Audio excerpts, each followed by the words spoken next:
Sweet. Okay, Look at that. I think that's everybody. It's almost like what? We're under 5 minutes of chat, and we actually have sound for everyone. This is All awesome. right. Let's go. Cool, cool, cool, Did it. cool. All right. Getting better. We're doing this. So, with that in mind, greetings, everyone. This is Live from the Apocalypse, where we play tabletop role-playing games to benefit nonprofits, aid organizations, and other charitable causes. We do just ask that if you like what you see here, rather than subscribing, giving us bits, any of that normal late capitalism Twitch stuff, you take that money of yours and you donate it directly to the organizations that we are fundraising for. Currently, this stream is raising money for the Surfrider Foundation. It's a great ocean conservation group that has chapters all over the US doing boots on the ground beach cleanups, as well as fighting various battles within the legal system to protect our planet's oceans. So, if at any point you would like to donate, you can type !surf donate, don't mind me. You can just !surf donate in the chat, and our bot will post the link. You can also make the McElroy brothers yell at us and interrupt whatever we're doing. It'll be very fun for everyone. We also have channel points you can use to unlock our various emotes without subscribing, as well as to interact with and influence the stream in other ways. I think that is going to be all of the housekeeping. So, without further ado, let us get into it. I think last time on Missing Numbers, we left off with everyone up at the old Pokemon Center in Clifftown. And Julian and Billy were outside after their encounter with the Haunter. And Estelle had been investigating one of the old computers on the premises and had noticed an odd email that they had received. Something about problem with a new Pokeball, a new Silphco product called the Champion Ball. And just a note that any problems needed to be dealt with strictly by Silphco personnel, and to notify them immediately of any reported issues. I still went to print out said email, and in addition to its contents, there was some sort of error message accompanying it. It said fatal error, missing numbers. I'm sure that's not foreshadowing of anything. It sounds fine. It sounds like not at all like we ran into the title of the adventure. No, We're gonna be fine. It is inexplicable. Weird. So yeah, Estelle and the Pokemon are cleaning up, and she's just chatting to them as she goes, because she knows the boys are outside, having their chats and talking, doing the wholesome. So, and I think she's gonna once she finishes with the main room where the water is, she's gonna go set up the beds and make sure they're not all sleeping on dusty sheets tonight. So I suppose do we want to reintroduce the characters? Yeah, let's go ahead and do that. Who wants to go first? Go first if you'd like. Sure. If we just go on the bottom row. Yeah, do it. Okay, cool. Hello, my name is Will. Who you would see standing outside of the derelict Pokemon Center is a tall individual. He is a little over 6 feet tall. He's in pretty good shape. Hair is shaved very close on the sides, kind of pulled back into like a knot on the back. He is wearing a purple bandana across his forehead, and he has very distinct tattoos. He has a red Gyarados tattoo down his left arm, and sort of an Arbok tail winding down his other arm that ends right before his wrist. He's extremely sick. And this is, of course, Julian Rue, the Pokemon chef of Esper Bay, who would probably rather not be here. but All things considered. it's So, inside the Pokemon Center, you would see a, sort of traditional looking grandma, very kind face. oh Oh yeah, oh yeah. Griffin and Ribbit. We got a donation. Thank you so much for your donation. Uh, Thank you so much. I don't think the audio played, but that's fine. We're No, good. yeah, but Um, thank you very much. Guest checkout. guest check out whoever you might be. If you our want good to remain friend anonymous, that's guest totally check cool. out. But if you don't want to remain anonymous, definitely let us know so we can thank you properly. Yeah. So Estelle is a, 80s, 90s, somewhere in that age range, that sort of eternal age range where you just start to look old and it's a question mark. Um, and she's got a very kind face, a little bit of an NPC face, traditional grandma. She's a little hunched over, and at first you think that's because maybe she's got the old lady hunch going, but actually it turns out that's a bug Pokemon on her back that she's just wearing like a little backpack.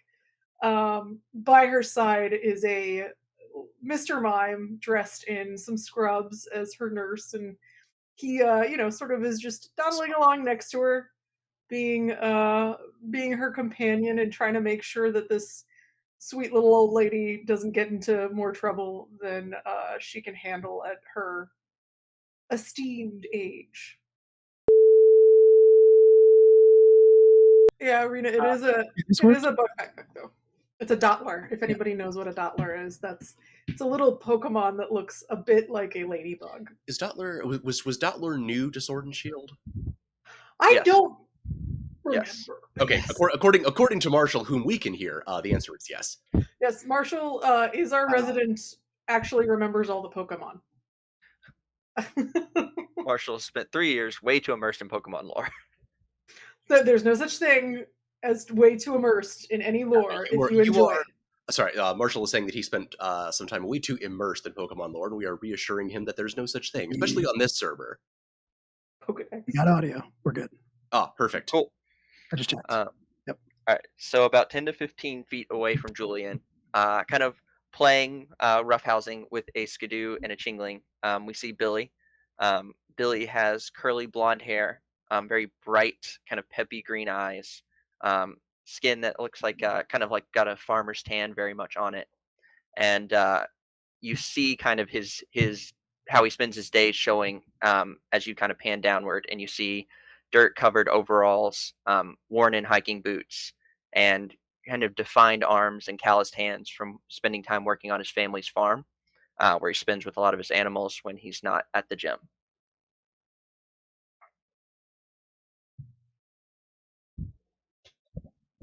All right.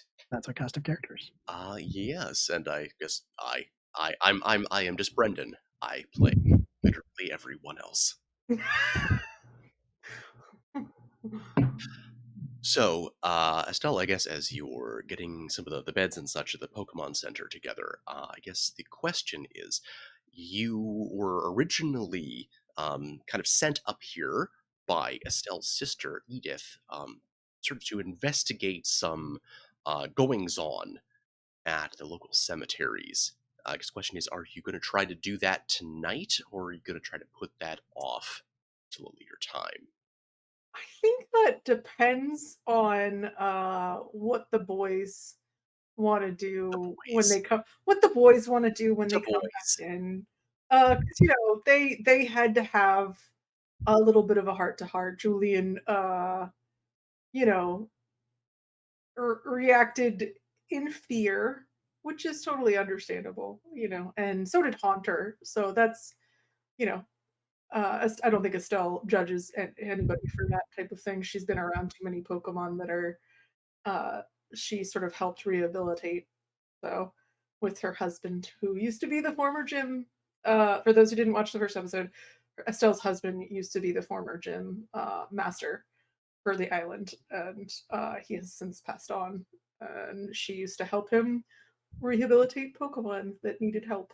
But yeah, so I think it's kind of up to what people are feeling. If Julian is too shooken up, uh, then we can always go tomorrow. Or if it's something we need to handle tonight, we can handle it tonight. I think Julian's gonna like take a second standing outside, and he has a something sticking out of his mouth, which like looks like a cigarette at first glance, but because we're syndicated for North America, he pulls it out and it's actually just like the end of a lollipop. In the grass, True um, facts. and then clears his throat and says, "We should probably not leave Estelle alone in there. Never know what might happen." Yeah, that makes sense. Ling Ling, Aster, let's head back inside. And rounds up the Pokemon and brings them all in. A little Ralts, a shy Ralts, is kind of trailing behind. That had like poked its head out from behind the tree when the rough housing stopped, and it starts to kind of like trail along behind the other two, but still keeping its distance. Yeah, I think fair to say that Julian had released Brunoise, his Meldarva regional variant Golduck, who is black with red eyes like a cormorant, and has the psychic subtype because all Golducks should. Welcome. Thank you so much for following. Welcome. Thank you. We appreciate having you here, and and also his Fennekin, Yaki, and I think he had released them to play with Billy's Pokemon, and he recalls them back to their Pokeballs now. Billy does not recall any of his. For anyone who did not watch the first episode, Billy's Pokemon are out like 90% of the time, unless it is causing a severe issue, or unless his Ralts Shiloh is hiding in the Pokeball. Sometimes he even knows where they are. Yeah. This is like 40 to 50% maybe on a good day. I mean, I feel like, when we're driving, we always know where they are because they are way in the driver's face. But yeah, no, Estelle always lets her Pokemon out because, she's used to just living with her Pokemon. So they're much more family than they are, Pokemon. I think Julian spends so much time in like a kitchen that there's just no room to have his Pokemon out. Everybody would be in everybody's way unless they're doing specific jobs. Yeah, that makes sense. Plus, there's probably weird people who are like Pokemon in a restaurant, and you're like, listen, yeah, you can just go to somewhere else. grip it, baby. You don't need to be in this Slop restaurant. that down, we dude. don't want you. Yeah, dude. Crack oh, one for the thank big you. boy. Donated thank you very much to Karen Bradley. Thanks, Mom. Awesome. Thanks for donating. Thanks, Will's mom. We really do appreciate it. Thank you. Mm-hmm. I think it's interesting that your wording though was we should go inside and not leave her alone, because that is accurate. Estelle is so far the one who's going to get you all into trouble. Yeah, right. I mean, there's that for sure. So when you come in, there's like a haunter, or well, what you assume is the haunter, like with a broom, just knocking down cobwebs, and like, Mr. Mime is like sitting there, like wiping the dust off the counters, and the Doppler's still just a backpack. You haven't seen it like actually leave Estelle's back the entire time. And Estelle's over there, like, and she's just finished, making the beds, and like is got this entire thing of sheets that's most the size of her that she's trying to like take over to the laundry, and you can't really see her behind it, and she cannot see where she's walking, but she's making her way. She's doing all right. I think Billy will run over. Oh, sorry. I think Billy will run over to Estelle and try and take some of that laundry so that you can at least see her behind it, and just try and help out. And I think he piles some onto Aster as well, who's used to kind of carrying things around the farm. So between the three of them, it's a much more reasonable stack. Oh, thank you, Billy. Did you two get everything settled? Yeah, I think for the most part. Tempers flare. They pass. Well, It's Why do difficult Is being in a strange place. why do I get the impression that is Billy haunt wants to take some of this laundry, takes what you think is the lion's share of the laundry, and it nearly topples you over, and you have no idea how it was that Estelle was managing to carry the entire stack? Yes. That's I think what some of it gets dumped onto Aster when Billy's like he goes to take it all himself and then is like overwhelmed and like starts shoveling some off onto Aster to help carry the weight. I feel Estelle like comes from Estelle's got that big babushka energy. a she comes from a very, very big family. There was a lot of laundry. good stock? Yeah. Party stock. Is Haunter still out? Yeah, Hunter is still out, but it's staying to like the darker portions, I think, of the area.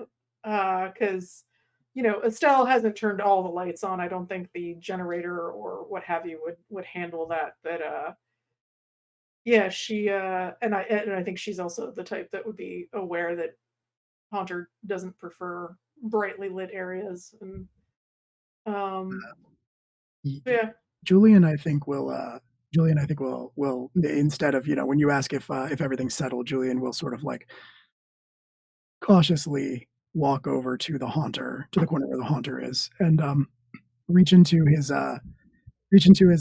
pocket and pull out like a little Ziploc bag, and pull out like a little like open the bag and pull out like a little piece of what looks like jerky, and sets it down.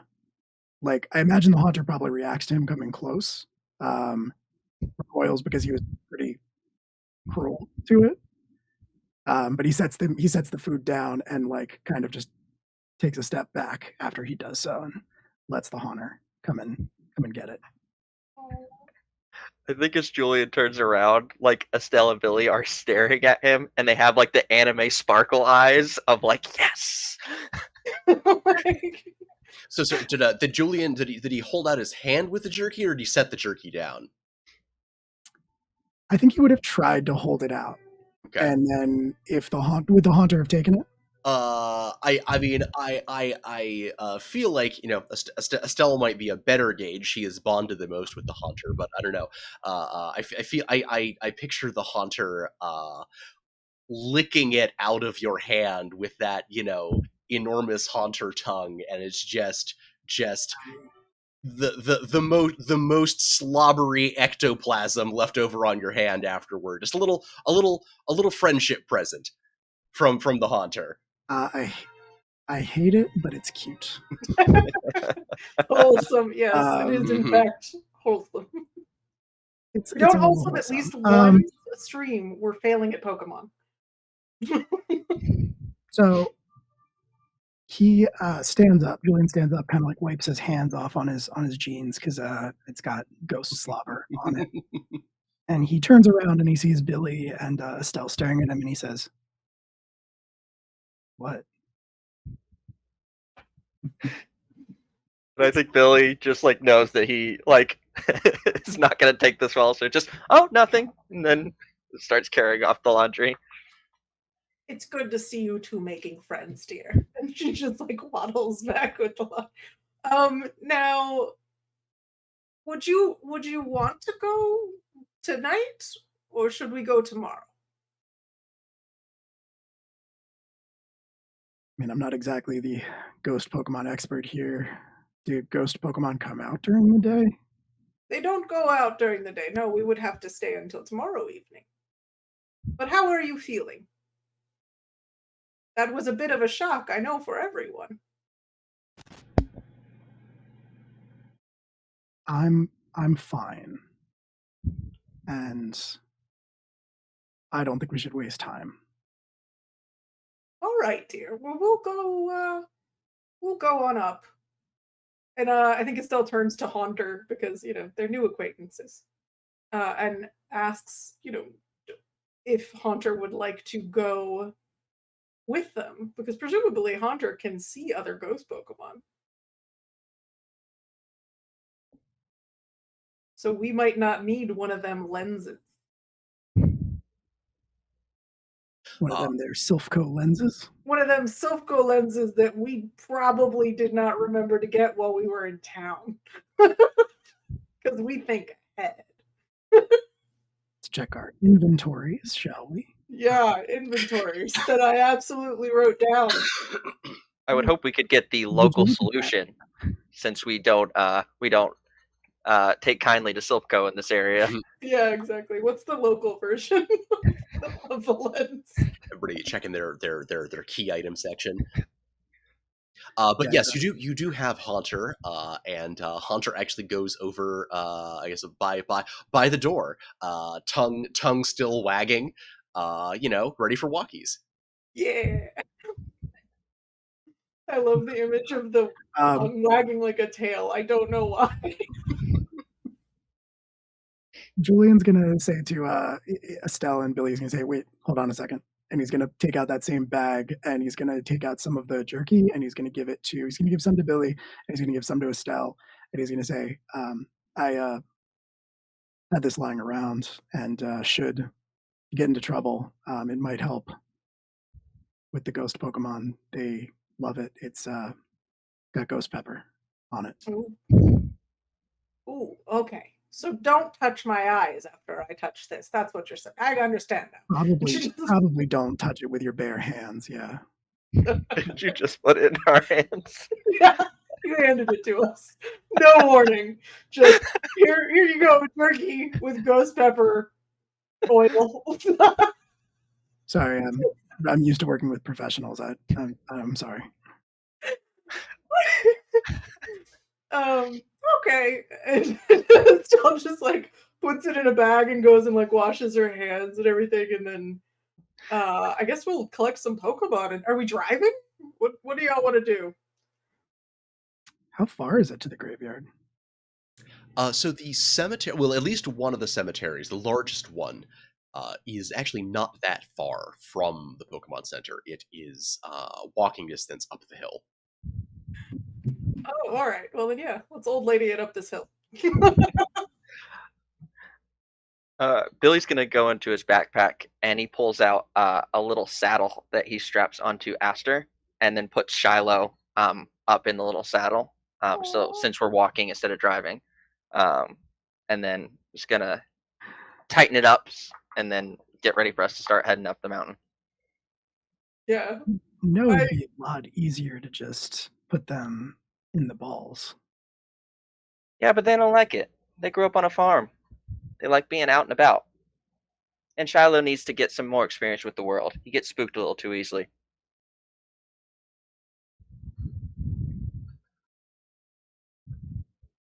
Julian just shakes his head. Well, being all well supplied and got all your preparations checked, you begin your epic quest up the hill behind the Pokemon Center. I actually picture like the Mr. Mime sort of almost like trying to like hover parent their way into helping Estelle, but her just like steadily like old lady creeping her way up this mountain, just like trudging. I don't remember. Does Dottler fly? Because I have this really funny image of like you like walking up to a fence and then you just like lift up and over just enough to get set down on the other side. I don't think Dottler flies. I don't remember Dottler flying in the anime. That would be hilarious, though. I know its evolved form definitely levitates, but I don't know if Dottler does. The evolved form definitely does, but I don't think I think as the Dottler is sort of like, you know how they all have that second line carapace sort of evolution where it's like you get the little caterpillar and then you get the cocoon and then you get the butterfly. Butterfree rather. But yeah. So I think that's the stage Dottler is in right now. That's to me, yeah. You wind your way up the hill.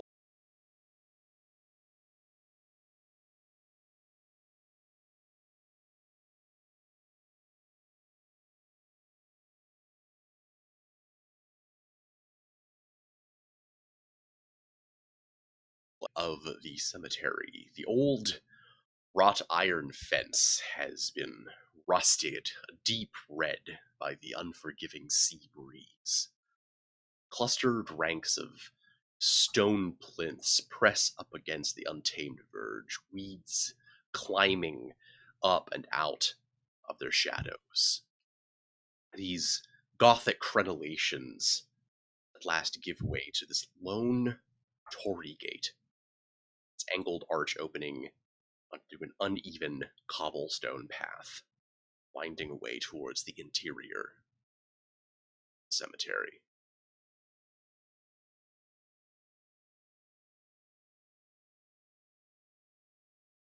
So as we go, Julian is going to look around, being the only one not from Esper Bay originally, and he's going to say, "What? What had happened to this place?" Brendan, do you have an answer for that, or do you like me to just make some stuff up? Go for it, because it could actually be a lot of things. It is so many things. Well, once the big companies started moving in, most of the jobs went down the mountain, and these little mountain towns just slowly petered off. And suddenly they weren't putting as much into maintaining the roads or the Pokemon Center, and you got fewer and fewer people up here. Nowadays, people only really come up every once in a while to visit the people in the graveyards or to catch a Pokemon that they particularly want. Nowadays, nobody's really taking care of everything up here. Just my sister and a few of the locals.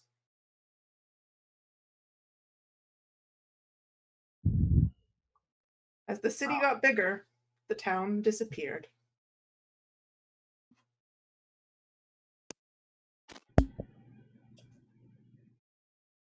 It's so crazy how something like that, something so vibrant and full of life, could just suddenly vanish. Mhm. Like I'm pretty sure Marshall just did. Oh, Yeah. no. Oh no! I was about to say, can y'all at least hear me? I Yeah, can I hear you.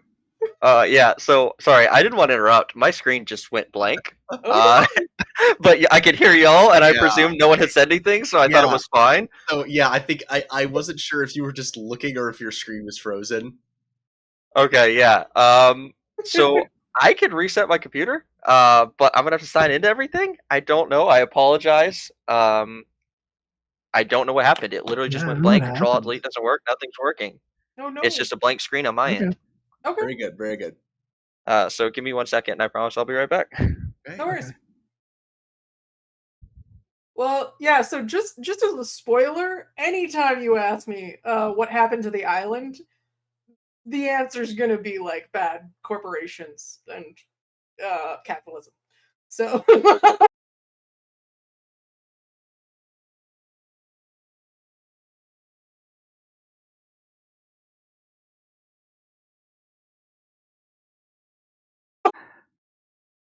That's terrible. oof. We used to have beautiful Well, firefly festivals up here in the mountains.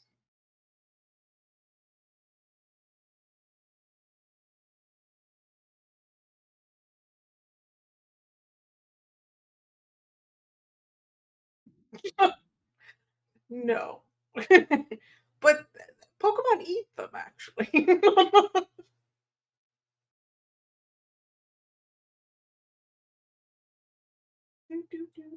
but did everybody die? I mean, why would there be so many restless spirits?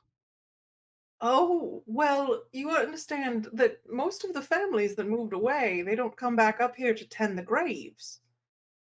So when, you know, the year passes and nobody comes to bring offerings or to remember you, well, you can get a little restless. Nobody likes to be alone.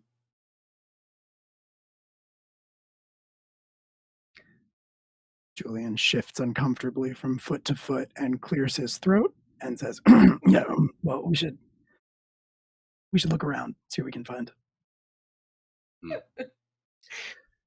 As you walk a little deeper into the graveyard, you can immediately see some of the litter that Edith talked about. There are broken halves of spent Pokeballs and crumpled energy drink cans. As the chill wind rustles the trees, there are bits of paper sort of join in the leaves on the air. There's old pieces of old shide and what looks like a brochure?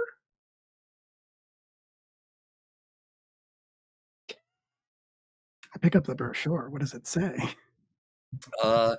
It advertises Kaz Graben's Ghost Graben Experience. More specifically, it asks you to explore Meldarva's most haunted locations with its premier ghost type expert. Ghost capture guaranteed with purchase of Spirit Medium Pro Plus package. Sylph Scope and complimentary training certification included with Spirit Medium Pro Plus Platinum. Oh, we should have just gotten this guy. What in the Willikers is that?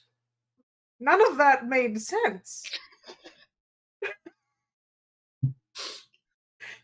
What? He grabs ghosts.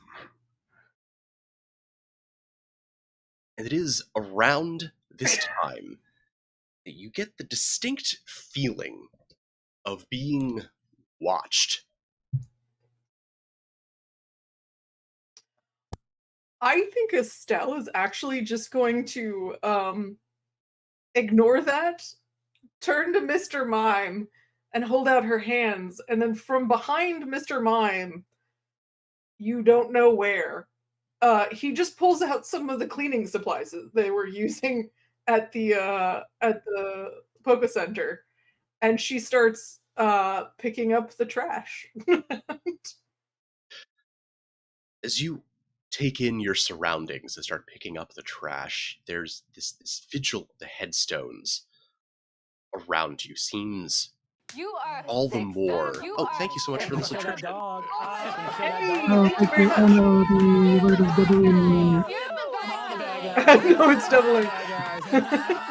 Terrible experience, and I'm so sorry you're dealing with that. We're having a lot of issues tonight, but thank you so much for subscribing, Air Genasi. Lovely to see you here. Yeah, thank you so much for subscribing. Your subscription amounts do actually also go to our charities, so Yes, thank you for that. Yes. Through the murk and the gloom of night, the shadows seem to lengthen, rising up above the tops of the sepulchre markers and seemingly picking up crumbling pieces of them as they do. They coagulate into shape and form. You realize that you are surrounded by a group of Yamask.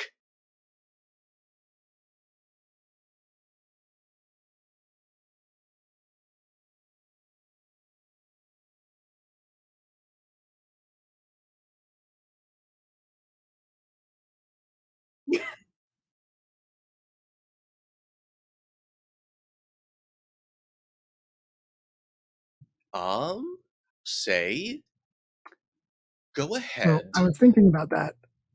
I could roll, excuse me, I could roll cooking. I have that skill. Actually, good call. Actually, I would say first Julian roll cooking, and then I'm going to have Billy roll heart. Ooh, I will. a powerful combination. Audio.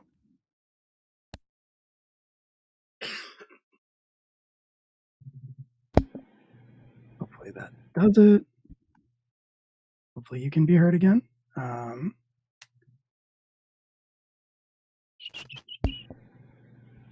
Okay, Marshall, can you talk?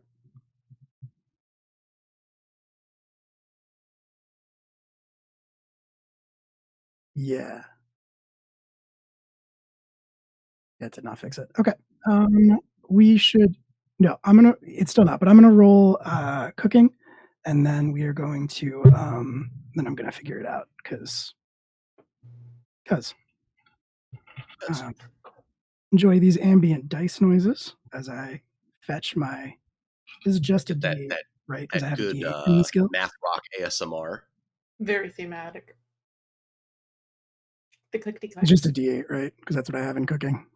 Yes. 5. I beat my target number. Cool. Woohoo.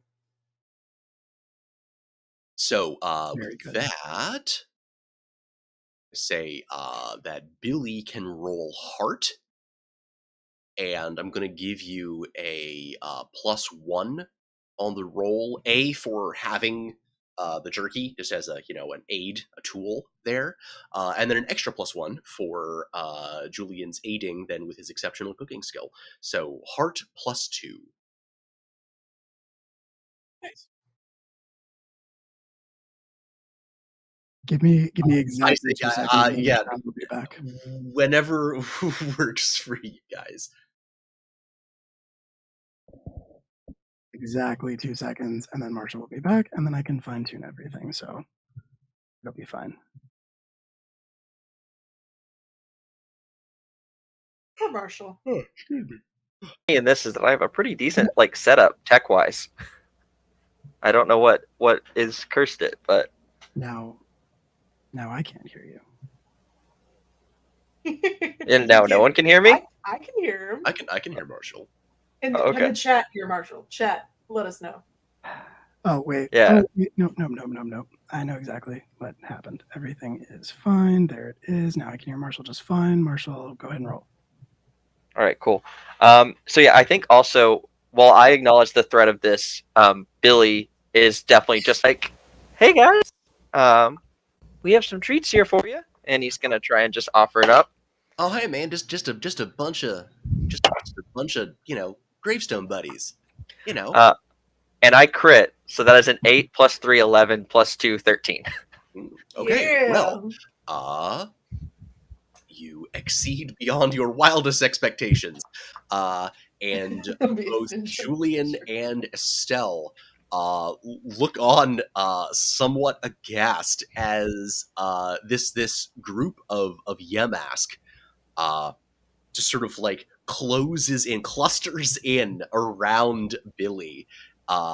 And the various bits of jerky just start like vanishing into their sort of like shadowy upper bodies.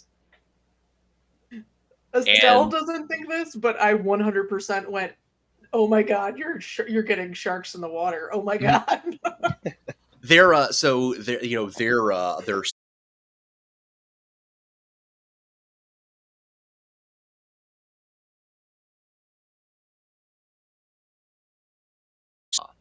almost accusatory anger to them. But they've softened considerably. They now seem more curious than anything. And I guess just for clarity's sake, these are more specifically, these are Galarian Yamask, just in case that becomes relevant. I think the moment they like are not looming around us, Billy's calm is going to carry over to Ling Ling, who's just going to start bouncing around with them and maybe trying to sneak in to steal a treat for itself, but also just playing with these group of new friends. New friendo.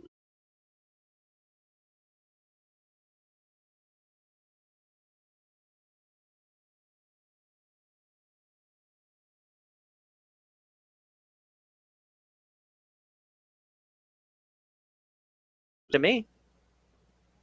Yeah, just had fucking fun. grip it and rip it, baby. Thank you for your Slap donation. that Donation. down, dude.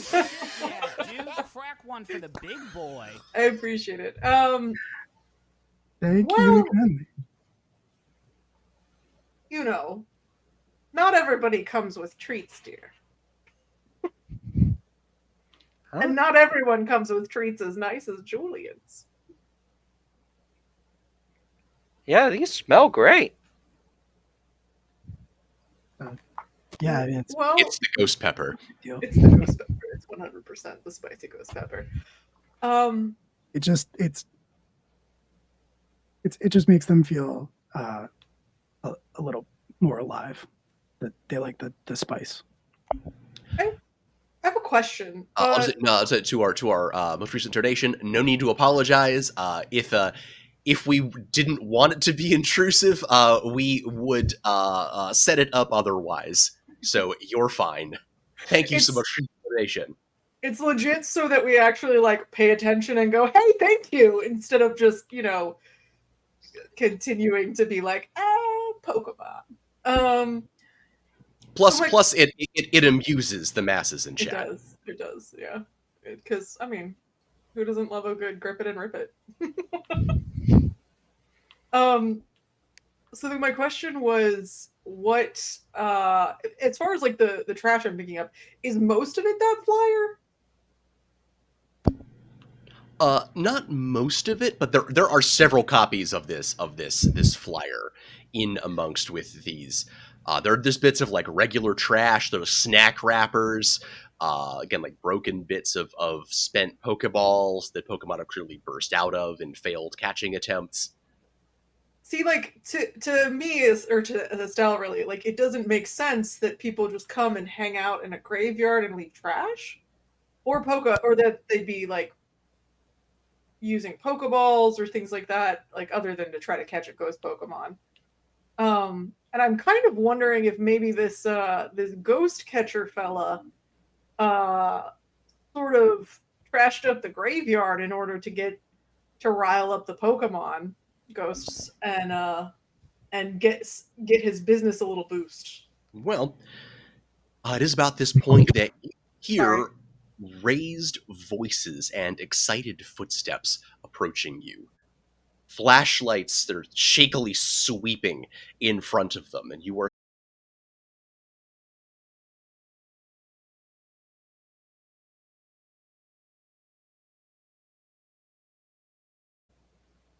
oh man, not cool. You totally poached our spot. Come on. Who are you? What do you guys? Sorry, I'm sorry. Were you guys trying to like gate crash? I'm sorry. Like no more spots on this tour. Come back tomorrow.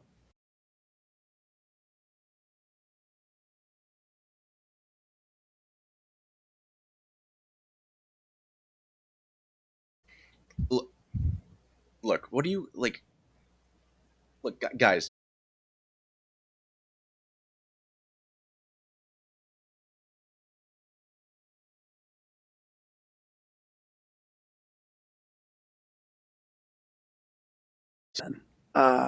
And is going to say, "What do you mean you have the graveyard tonight?"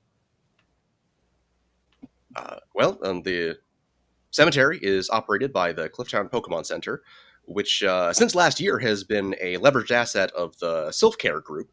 So unless you've got an employee badge, I'd like to know why you're here.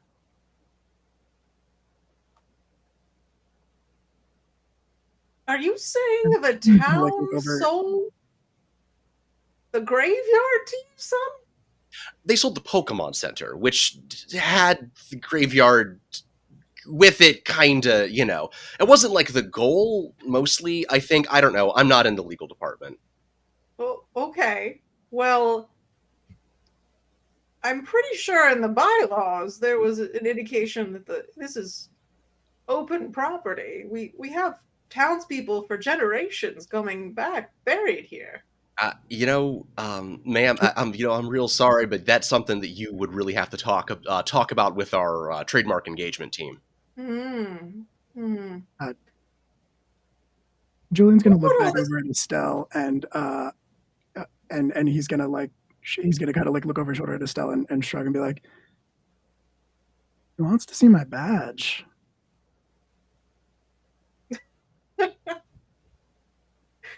He started casting.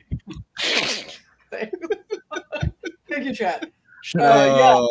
The people are just like, all right, we're done with the wholesome. Show him my badge. All right. No more. All right. Yes. Wholesome is over. We're ready to rumble. Time to start smacking around some corporate. Hey, guys. Actually, can I talk to you privately for a second?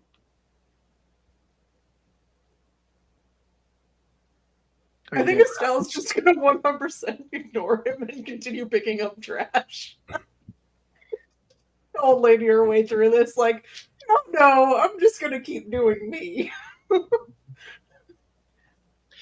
I think Billy's looking at him real confused because I think he still hasn't quite got this whole thing, and he's like, "I'm sorry, but what are you doing here? Ownership or not, it's a graveyard."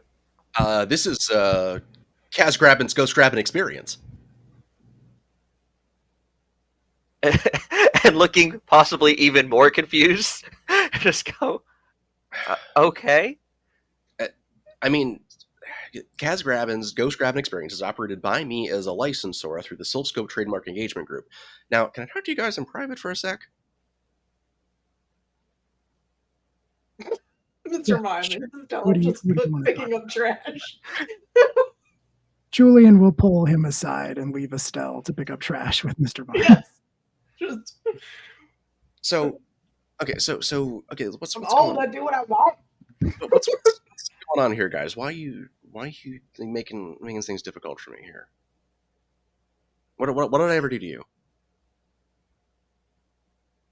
We came to fix what you're doing here. Fix? I don't understand. You can't just go around grabbing ghosts and think they're going to be fine with it.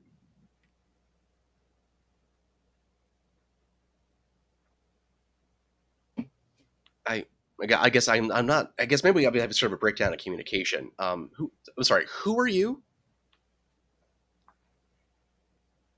It doesn't matter who I am. I mean, I'm Julian. Who are you? I'm Kaz Grabbins. I run Kaz Grabbins Ghost Grabbin experience. I'm kind of like, I don't want to brag or anything, but I'm kind of a gym leader, you know. I'm kind of a gym leader. You know, I guess I can't technically say that without that asterisk on the end there. I'm kind of a gym leader. I work the first floor of the battle tower over in Self City. So I'm basically a gym leader, is what I'm saying. That's great. That sounds super impressive. I'm sure your battle tower is very nice. That doesn't change the fact that the ghost Pokemon of this graveyard are restless and angry about something. Oh yeah, no, this spot is popping. I tell you what, gosh, I got okay. I'll be honest with you, level with you. Like, I got trainers here tonight. I got trainers from Unova. I got trainers from Galar. I got trainers from Kanto. I got trainers from Kanto over here, looking to get in on this spot here. So anyway, what if we could figure something out? You know, like help me out here. Help me, and I can help you, right? So I think Estelle. What is it you guys are after here? As long as you're okay with me breaking in, like, I think Estelle comes up at this point.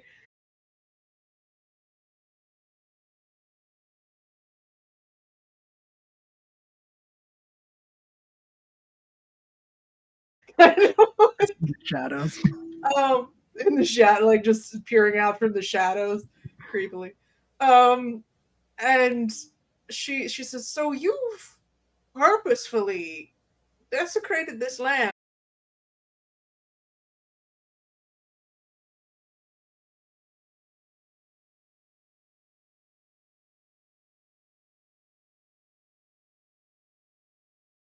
You gotta rustle the tall grass, you know. How do you feel about that? I'm not sure I understand the question. Could you? Well, I mean, when you go home and you sit down and you tell your friends about your life and what you do you feel like you've made the world a better place with what you do every day? I mean, yeah, I think Okay. so. Look around. You look at my numbers last quarter were just. Mm-hmm. Look around this graveyard. Do you see the trash? Do you see that little spray paint over there on that stone? Julian looks Cash in the eyes and says, I see the trash. You see the trash? I do see, maybe, I see, what you're looking at here on the ground. Yeah. Mm. I mean, look, if this is about like a janitorial thing, hey, tell you what, I can get some, okay, I think I maybe see the issue here. Okay, tell you what. Honestly, okay, I could be better, maybe, about, cleaning up after myself here at Kaz Grabbin's Ghost Grabbin Experience. I suppose I can bring it up with the folks at the Trademark Engagement Office, maybe earmark some funds to get maybe, some caretakers up here, clean this place up a little bit. If that would satisfy your expectations for the use of this property,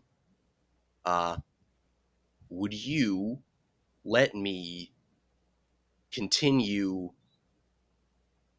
going about my lawful business? Mm. I think we should probably take a second to talk about that amongst the three of us. But hey, in the meantime, why don't you enjoy some of this delicious jerky that I just so happen to have with me?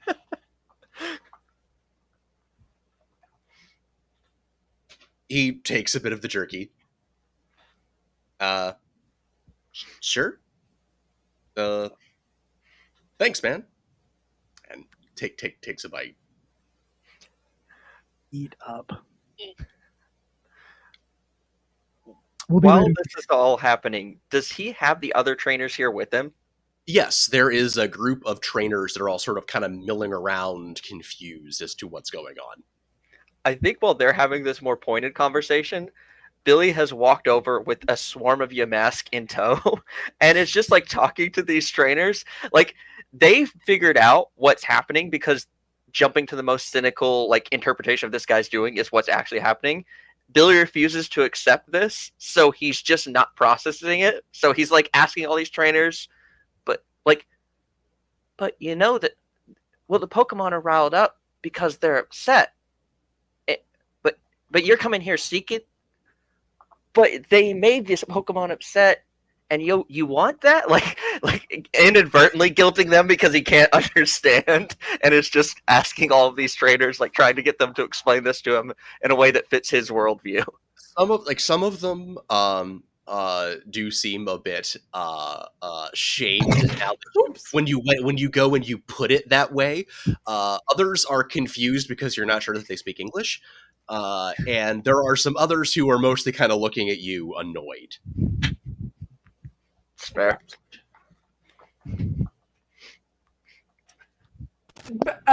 When we like toddle off, Julian, I think Estelle turns on you and says, "Can we challenge him for the land? Is that I don't really understand all this Pokemon trainer business, and he's not a gym master because that's not a gym, that's a tower. But could Gym does not equal tower. We're not supposed to bet on Pokemon battles, right? That's not. And she just like stomps her cane. She's just like flustered and kind of upset about it. I mean, I'm not a gym leader, but if by challenge you mean like knock him out and throw him in the back of the truck and drive him 3 towns over and leave him there, yes, we could do that. Julian, no.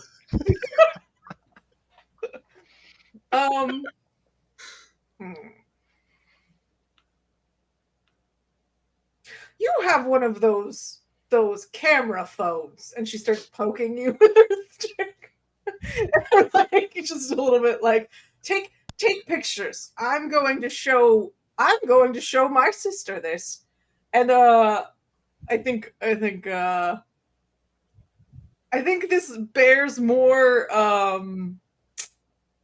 investigation, but I do think I want to fight this guy because we haven't had like a good battle, so I don't know. I don't know if it's got to be Estelle or if anybody else wants to go because I know you guys have like better Pokemon for this stuff. But yeah, exactly. We gotta start blasting. I'm just saying the old lady wants to start blasting if y'all are ready. I assume he's a ghost type gym leader, and we're all equally disadvantaged I know that is the issue. because Brendan forced us to have psychic types. We did, yeah. Look at me, literally the worst. Yeah. It's like or something. I mean, theoretically, we could just. I want to see. Go ahead. I just want to see Estelle do it. I want to see Estelle battle him. As you actually start sort of to get out your phone to start taking some pictures of what is going on, you start to focus in on things, but then your screen kind of keeps getting pixely, and your signal keeps sort of popping in and out, and you notice the wind pick up again from behind you, but this time with an odd metallic tinge. The air crackles with static, strange whispers. There's a red point of light winking into existence behind Estelle, glowing like a distant signal tower, brighter and brighter until it forms the baleful eye of an enormous dusk noir. Estelle? Mm. Just very slowly turn around. I think at the exact same time, Estelle and Mr. Mime both just like turn, like look around. And from by the other trainers, you just hear Billy yell like, "Offer him some treats." They seem to really like them. You see the various other trainers around Billy all start pointing excitedly, making various noises. And you also hear somewhere distantly Kaz yelling, "Oh yeah, now that's what I'm talking about." Oh, well. Oh boy. I think she's going to actually I think she's going to turn to Haunter and say, "Would you ask him if he'd help us beat this trainer?" Haunter actually looks. If you need me to roll hard on that one, I will say, yeah, I'll say it. So Haunter looks absolutely terrified. Okay, dear, it's all right. I'm actually gonna turn and like I'm assuming this thing is much larger than. Oh yes, this thing is quite large. I am going to turn and like with like Haunter and Mr. Mime panicking and Dotler like just has the sweat drop sitting on my back. I'm gonna. Hello, dear. I'm trying to get this gentleman and his tours out of here. Would you mind helping me? You don't have to stick around, but I could sure use a hand. Just let's do some rolling. All right, yeah, go ahead and roll. I'm gonna say roll heart -1. All right, hold on. Is this just the origin story how Estelle actually becomes Agatha, the ghost Elite Four gym? Yeah. I'm not actually gonna keep this one. My thought was like sometimes wild Pokemon will like help you if you ask or if it's in their interest. And this is very obviously like the guardian of the graveyard, and Estelle is a local. So heart -1 is gonna be a D8. So that is a 7, so it's a 6. Okay, all right.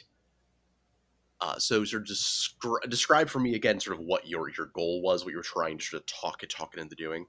she's trying to essentially say, you want these strangers out of here, and I do too. But I don't pack quite the punch you do. Would you mind helping? Let's work together. You hear distantly the sounds of radios flipping through stations. The staticky voices rapidly tuning between frequencies, garbled nonsense that you pick out the words, "Get behind me." And she just sort of nods, and then she like starts shuffling everyone behind the Dusk Noir.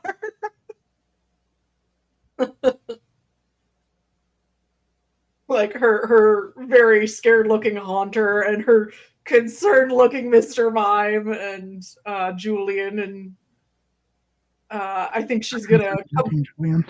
yeah. I think she's going to beckon Billy over and say, "Come on, dear." I think Billy turns and looks at the like group of trainers behind him, and he's just like, I mean, he seems real mad, y'all. But well, I'm gonna go over there with my Pokemon. Good luck. And then it's just gonna follow Estelle. Yeah, and with that, the various trainers in Kaz's group all they draw Pokeballs, and a battle ensues between them and the Dusk Noir. Can we assist? Can Estelle assist? Because I'd like to add heart. Sure. So I guess what again? Yeah. So I would say let me know to what extent and in what capacity you want or do not want to involve yourself in this confrontation. I would, if I can, I'd like to involve myself almost as a trainer, and essentially add my stats to the Dust Noirs. And if you want to like direct the Dust Noir, and I'll go ahead and just roll my heart and like or my tactics or whatever, and assist as I can. That seems like the best way to do it with a wild Pokemon, where I'm helping them not get caught and also sort of banish these people from their zone. Yeah, sure, that works for me. So I guess you're gonna probably be kind of start. Well, actually, before I dive into that, Billy and Julian, what are you guys doing or not doing in this situation? I'd whip some Pokeballs away.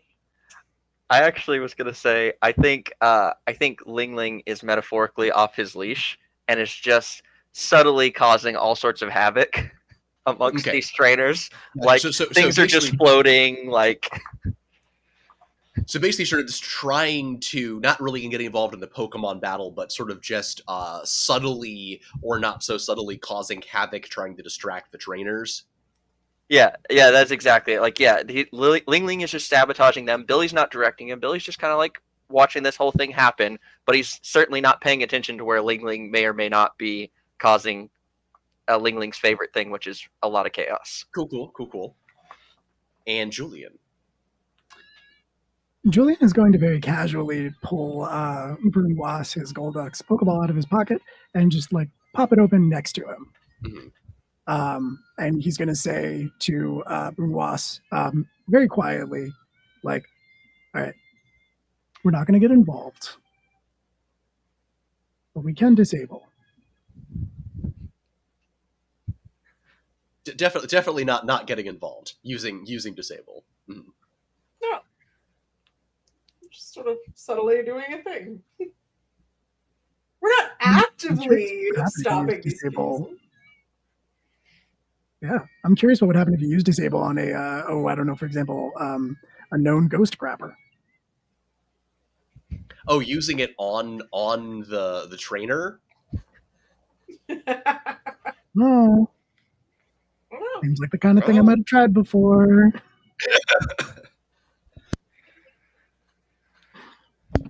Pardon me, so sorry. Well, yeah, well, okay. So, Do we want to take a break before we begin this battle of truth? actually, yeah, that might not be the worst idea. Do you want to take a quick 5-minute break before we dive into this, this Pokken Melee that I, definitely 100% had a plan in place for? Absolutely. Yes, uh-huh. Yeah. Perfect, cool. Yeah, do you want to take a quick, 5-minute break? Let's do it. All right. All right, We'll we be right back, will everybody. be Thanks for sticking with us. back in 5. Thanks for sticking with us. Hello, and we are back. Ready to get some old lady fight. All right. So, gonna have what order do I want to do this in?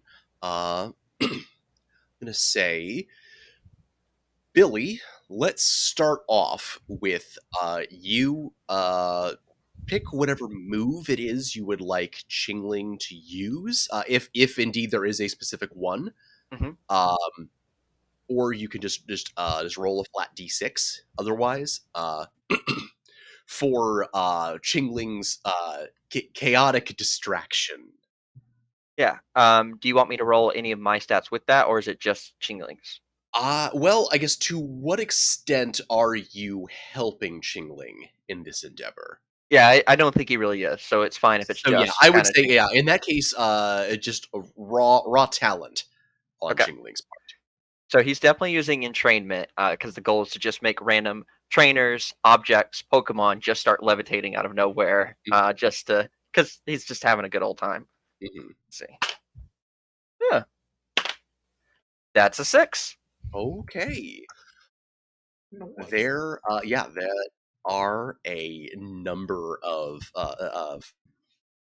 just various like I don't even know how to describe it. Mayhems plural, sort of clattering around in this Katamari Damacy, centered on Chingling. This whirlwind of annoyance. I like to think when when Ling Ling like is chuckling to itself, you hear just like this faint chiming of like a tiny bell, and you just see it like poking in between trainers' legs and like up over their shoulders as it's just bouncing around, causing havoc.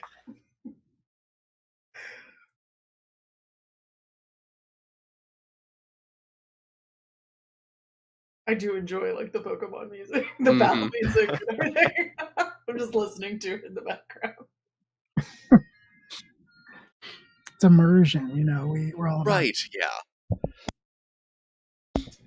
And the various trainers, so basically we got three main ones who were joining in. So like I said earlier, there were a couple of trainers who did seem, Billy, when you put it like that, to maybe have some second thoughts about what they were doing, and so they're kind of sheepishly hanging out in the back, deciding maybe they're just not gonna get involved in this whole thing. Plus, everyone's already kind of crowding around it anyway. So there's three main trainers that have jumped into the fray here, and they are all trying to shout over each other to their Pokemon, and not coordinating at all, which is not helping them. And on top of that, they can barely be heard over the racket that Chingling is causing behind them. Oof. And then I guess we're gonna have Julian. You are describe again what you are doing in this case. So I am just sort of standing there, hands in my pockets, observing the chaos, smiling, like smirking to myself. But I like sort of I have like my right hand in my pocket, my left hand's kind of just hanging there, and I just kind of like tap Brunoise twice on the shoulder. And then he is going to attempt to disable, I think, Kaz Grabbins. Is that his name? Kaz Grabbins, yeah. Kaz Grabbins. I'm going to try to disable him. Okay. So you're working with him, and so I would say yeah, a kind of a shifty move like this definitely falls under the purview of tactics. I would say so. Go ahead and roll tactics plus disable. That's what I'm good at.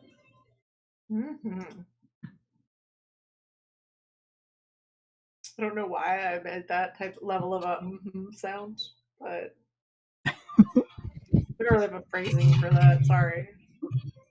Nice cacophony. All right, cool. So we've got a 2, and then we've got a 6. Oh wait, that explodes, right? Yep. Oh yeah. Okay. Do I add them together? Yes. So 11.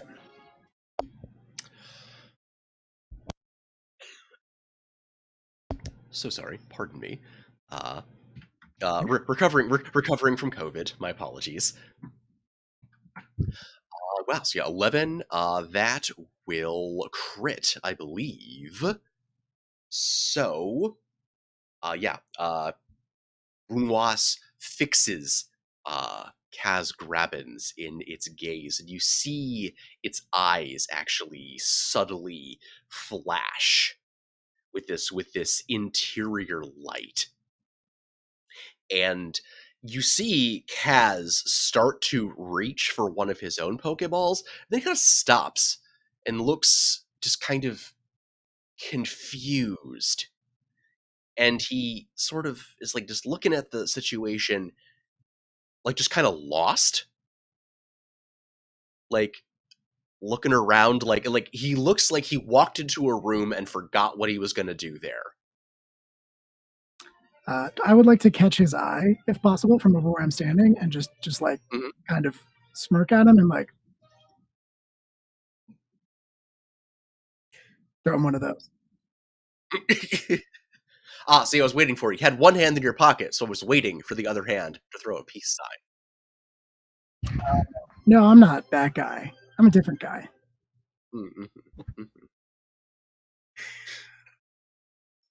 And then I suppose it is Estelle. You are trying to bolster Dusknoir with the power of heart.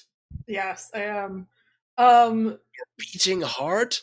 I think she says it looks like you've angered the spirit of the graveyard, the guardian spirit of this land, and now you're going to see the true strength of the guardian of these restless spirits. And then and she's gonna address him and say, show him why he should be afraid of graveyards in the dark. And but it's a little lower, so she's not addressing his name, the tour guide anymore. She's just addressing the giant monster sitting next to her, like tiny Estelle, giant Pokemon. All right, yeah, mildly menacing encouragement. Go ahead and roll heart. Listen, you messed with my peeps. Okay. Roll. Okay, so that is a 6. You mess with Estelle, you get the unsettling Mr. Mime. I mean, Mr. Mime's just back there with just like his eyes visible, like the piercing gaze that never blinks. That would be a 6 out of 8. So, all right, that is higher than the actually. Yeah, so rather you are. I'm just gonna have you roll to bolster him, so that is successful, and.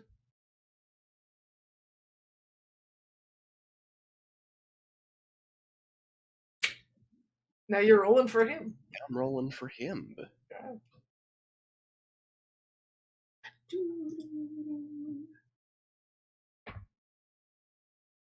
Just wait until I get back into town. I get a hold of the town charter.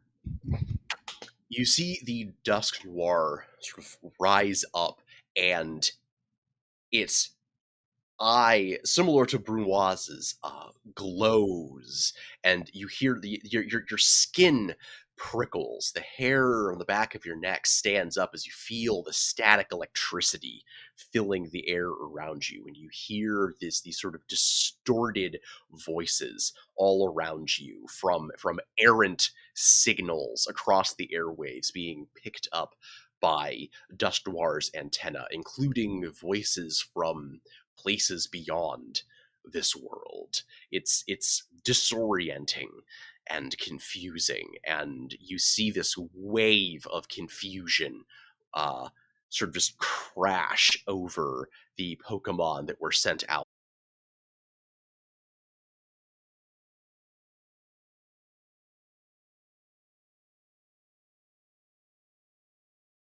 The chaotic instructions that they're getting from their trainers. Nice.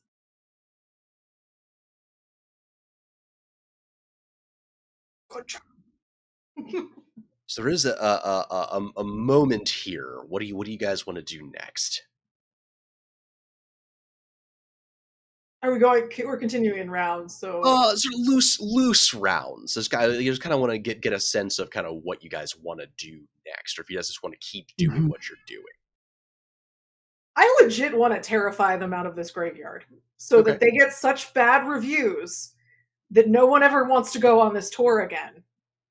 And that they far and wide, because, they have people from everywhere here, even Kanto, like, okay, everyone knows, don't go on this tour. They pissed off a bunch of ghosts in a graveyard, and the guardian spirit rose and attacked the trainers. This is a bad business model. Don't go. They're shady business. Okay. So Billy and Julian, what do you guys want to continue doing? I think I'm just supporting Estelle in her in her vendetta. Like Billy's just kind of like observing this whole thing. I think he's maybe more aware than he's let on about Ling Ling's chaos. But he is just kind of watching this whole thing, observing, keeping Aster and Shiloh close. You and Hunter are back there eating popcorn. I think Shiloh in particular seems to be kind of like fixating on what's happening. And I think if this thing was taking any damage, Shiloh might even be inclined to help. But right now, it's all in the advantage of the big old ghost. So Billy's just watching and letting Ling Ling cause chaos. All right, well, and welcome to our assorted new Wasteland Raiders. Welcome to the Apocalypse. So I am going to have you go ahead, Billy, roll for Ling Ling again. And then Julian, what are you planning on doing? I would like to continue. I would really just honestly like to continue fucking with Cash Grabmans, to be honest. That's like my main priority in this scenario. Okay. I think also Ling Ling has shifted from levitating to surprising with Astonish. So I'm just rolling a different die as I roll that. Sounds good.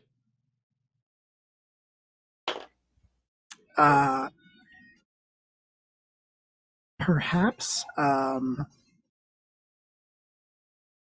trying to think. I think what I would like to do is have Brunoise maybe move in a little bit closer this time and use Fury Swipes, perhaps on suspenders or a belt or whatever garment might be keeping his pants up. Oh. Okay. Okay. All right. Just gonna pants the man in front of his entire tour group. Okay. All right. I'm just gonna pants the man in front of his entire group. Okay. Yeah, that's fine. That's it's okay. I'm gonna say yes. Okay, so Billy, go ahead and roll for Ling Ling. Yeah, so I got a 4. So Ling Ling is definitely just has now shifted all the spooky ghost stuff, even though it's not a ghost. Like first things were levitating.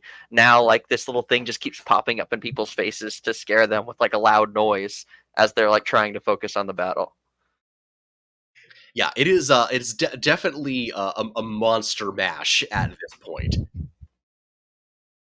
And Julian, yeah, I guess go ahead and roll tactics plus Fury Swipes. I'm gonna, since you're trying to be subtle about it, I am gonna give you a -2 on this roll. Well, it's Okay. both subtle and you're also trying to do something very, very precise.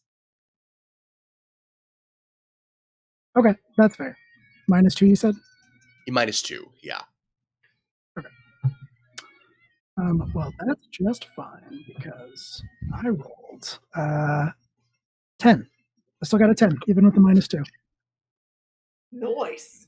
Okay, cool. All right. Well, you critically cut off Kaz Graben's suspenders. He is a suspenders man. Underneath his pea coat, you can I see thought he he's got might be. yeah, he's a suspenders man.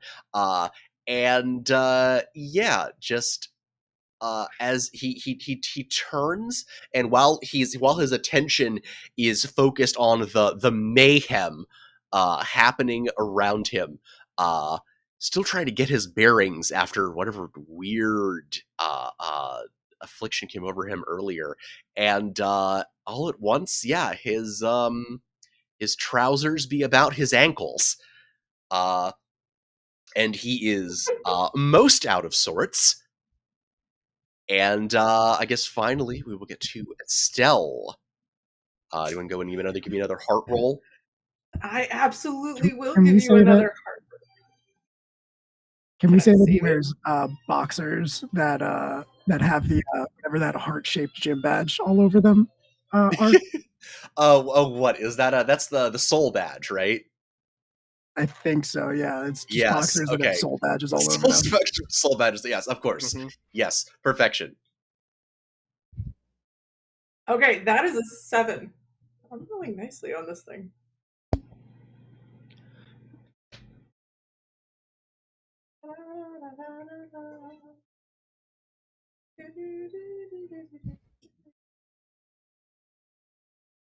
Our dice also want to jump this guy. Mhm.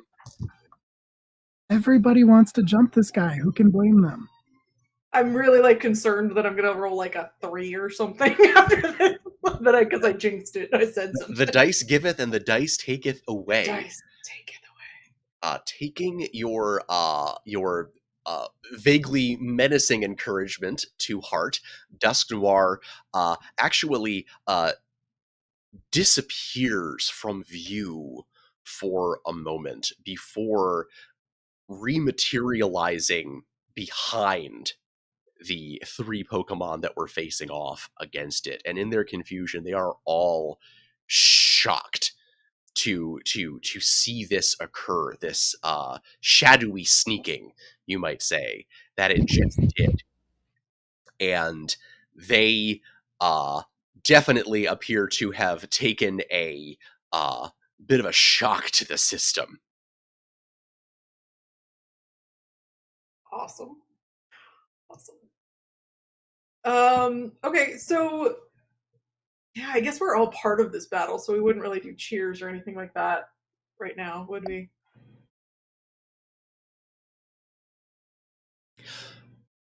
All at once, there's a change. You're not certain what it is exactly, but everything suddenly feels off, wrong. The battling stops. The Dusk Noir cocks its antenna as if it can hear something you can't, before vanishing in a haze of ozone. Time seems to slow to a crawl. You hear the surf far away in long, low roars. The Dusk Noir is gone. You still feel like you aren't alone. Something has your hackles up. You feel like you're falling forward or backward, cut loose, and drift in space. There is something above you, descending on you. You can't look at it. every time you try, your eyes just slide off it or seem to fixate on this blurry, floating point.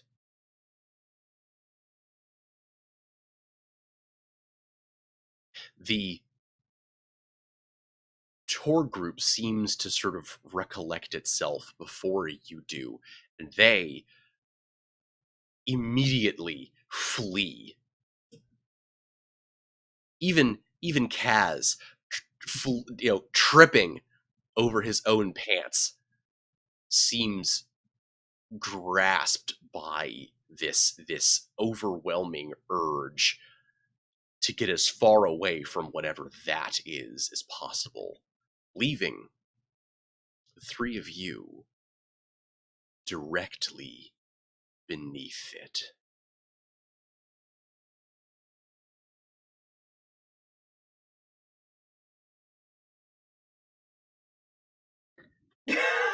Hey, what is it? What is it?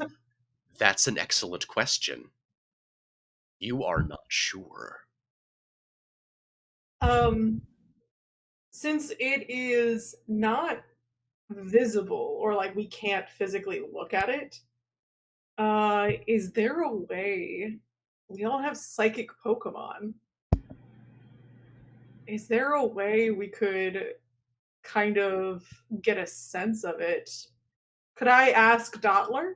Because Dottler has Telepathy? I believe so, yeah. I think I gave Dottler telepathy. Hold on one second. Real quick, I think the moment he feels this presence, I will say, kind of giving up his act a little bit, Billy's eyes like immediately whip to exactly where Ling Ling is at that moment. And it's just like, Ling Ling, get back over here. And he's kind of got an arm wrapped around Ralts as well, because Ralts is like, Shiloh is shaking. And it's funny that you call it a presence, because it's almost not. It's not like with the Dusk Noir, where you felt another intelligence, another intellect, another being nearby you. This is loneliness. This is less a presence than it is just a pressure. So, does it feel like loneliness? Is that what it feels like? Or does it feel like just the absence of something? The best would be rather an absence. Okay.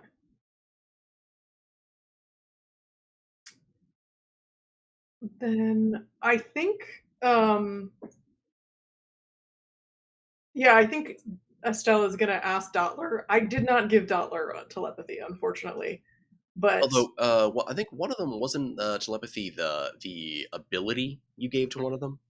yes. So I gave hypnosis, confusion, psychic move, psychic. He does have psychic, Mr. Mime, but and Dottler does. Basically, Dottler's whole thing is that what they do is they're observing psychically while in this level of evolution. And I feel like it's reasonable, as long as we're cool with the dynamic, for me to ask Dottler, what is it, dear? Oh, I mean, if its whole thing is sort of perception and radar. So, I mean, I think that makes total sense. What would you like me to do for this?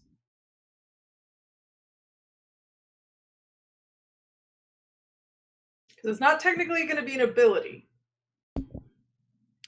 I would say roll. Give me just a d6 plus 1. I would say for Dottler. Oh, d6. So that's going to be 5. Dottler seems. I mean, you have obviously seen this happen sometimes.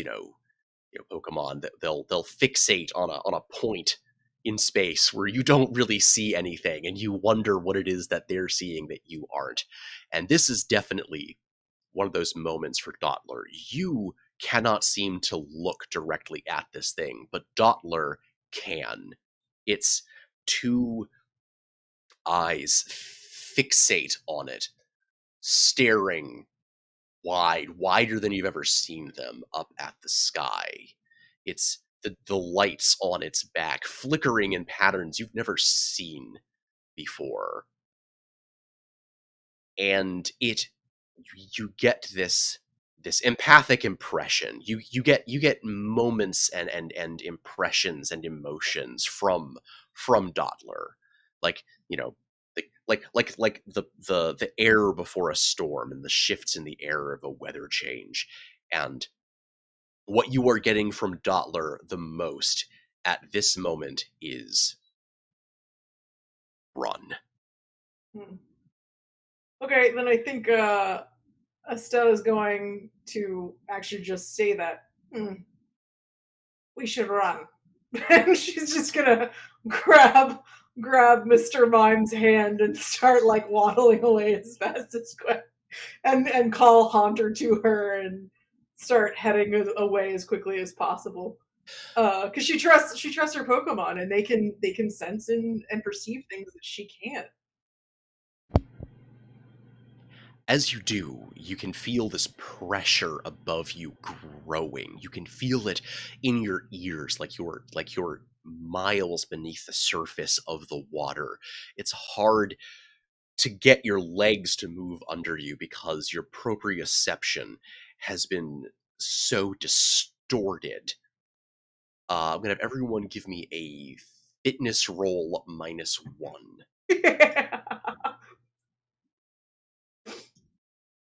All right. Oh boy.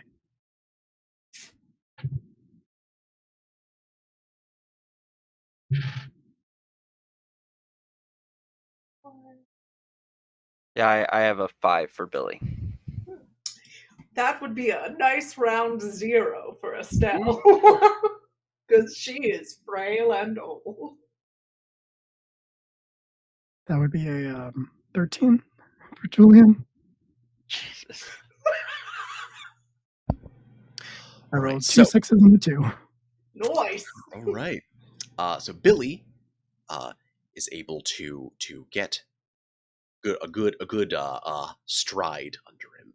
Estelle is struggling to keep up with you youngsters.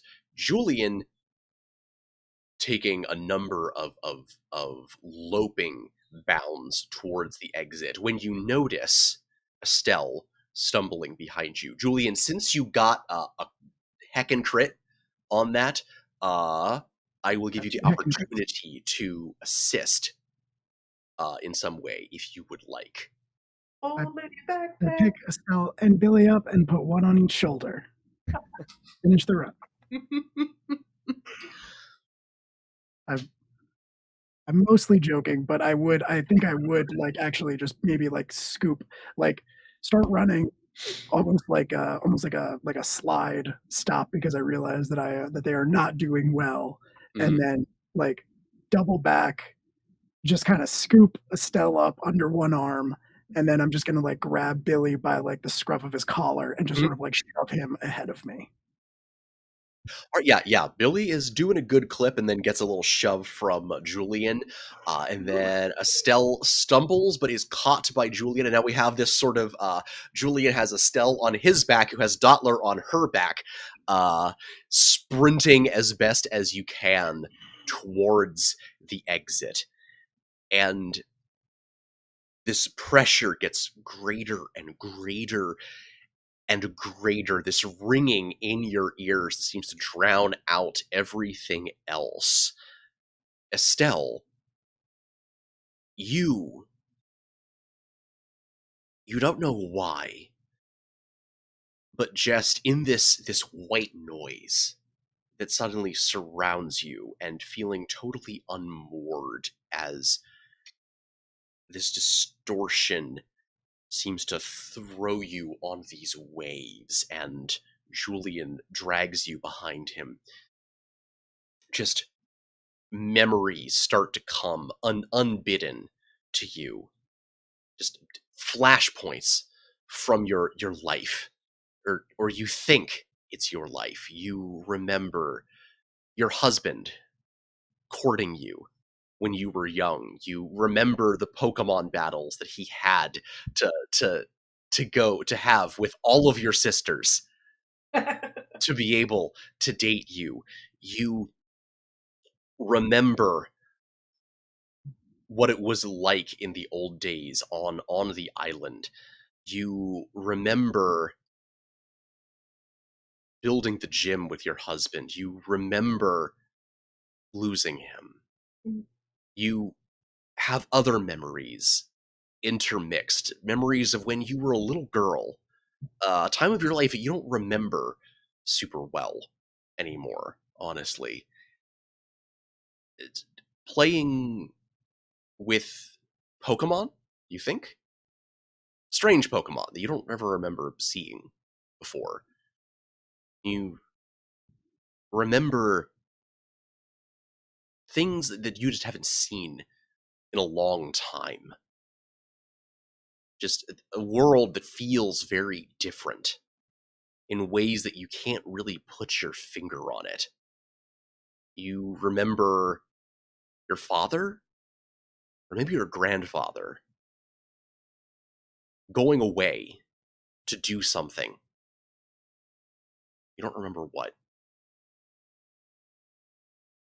And suddenly, you crash back to reality, and you are piled into Julian's truck. And Julian's gonna be like, "Yeah, no, we're leaving. We're leaving. We're leaving now." I either had a stroke or a psychic Pokemon just read all my memories.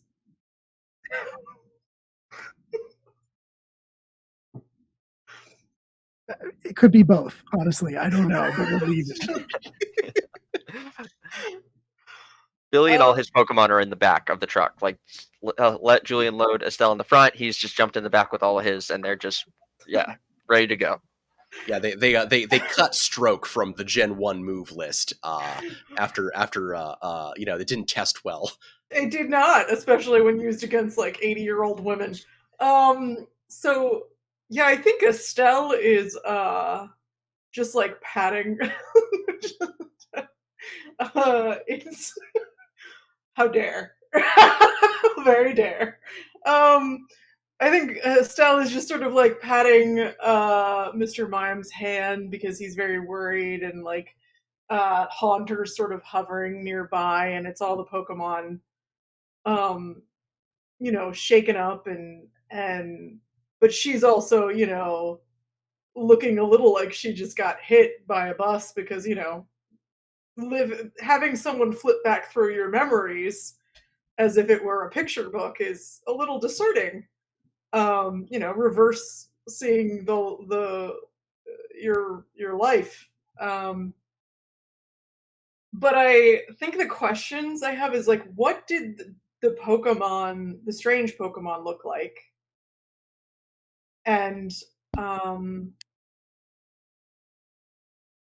what do what was the last thing my father said to me?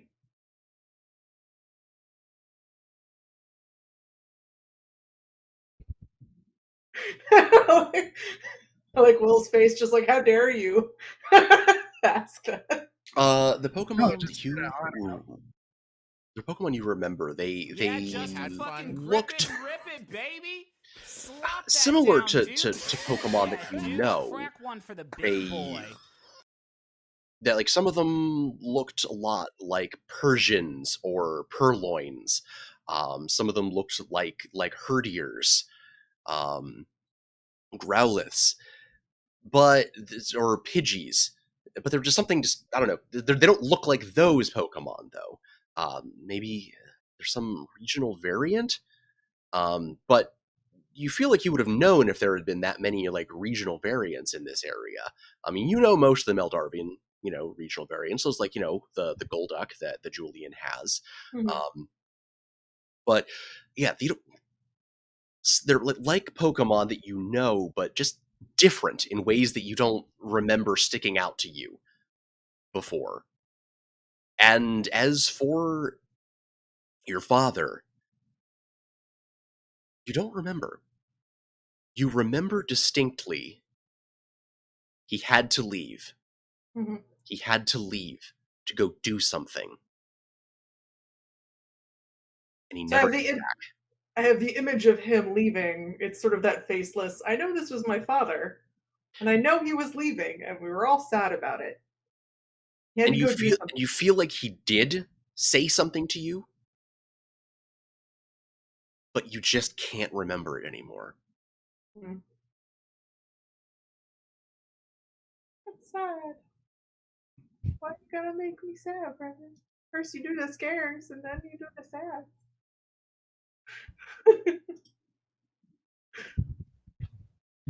All right. So, Julian yeah, is, I think. Julian is not doing well, by the way. Oh no, how are you? Are you okay? I think Julian is just kind of like he's driving, he's got the pedal on the floor, he's like whipping around the corners, and he's just like, I said this was a bad idea. I said we shouldn't have come here in the first place. Why did we come here? Why did we do this? Why the three of us? It doesn't make any sense. You're so old. This isn't safe. You're old. He's young. I shouldn't be here. Of course you should, dear. This is where you were meant to be, otherwise you wouldn't be here. And she's sort of just distractively, like, philosophizing almost at you, like, you wouldn't be here if you weren't meant to be No. here, dear. No, not right now.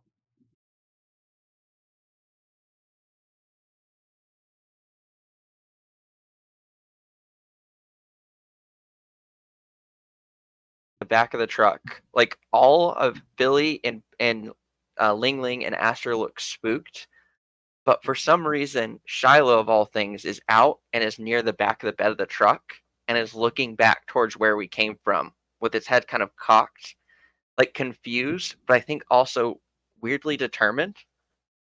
Like something about that thing has just kind of triggered something in Shiloh. I like slide the back window of the truck open. Like, Billy, make it stop being creepy.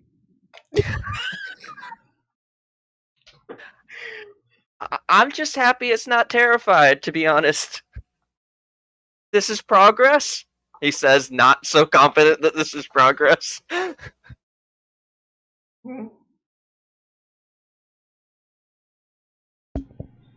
So you guys are just heading back to Esper Bay at this point? I think we are. I don't know. Do we want to head back to the bay, or were we going to stop at the Pokemon Center? What's the plan? I would like to leave this town in my dust. So unless Yeah, anybody okay. stops Yeah, Julian, the impression that I got was that Julian was flooring it back towards Esper Bay. Yeah, that's fair. Fair. I still have that print up of the email, right? Because I'm old school lady. Yes, yeah, you Yeah. kept that with you. Okay. I think yeah, I think we're just gonna head back to the bay, and um I think when I get back to the house, because I'm assuming Julian's just gonna drop us off at our respective homes. I think when I get back into, I think when we're like, within Esper Bay city limits, I will like pull over. I will like brake for the first time since we left Clifftown and pull over a little bit and just like sit there. Those are some switchback roads too. It was wild getting down the mountain. Yeah. And I'm just like white knuckling the steering wheel and staring straight ahead. Take a deep breath, dear.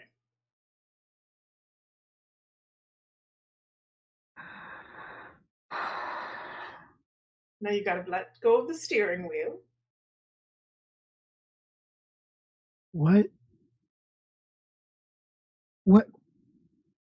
was any of that?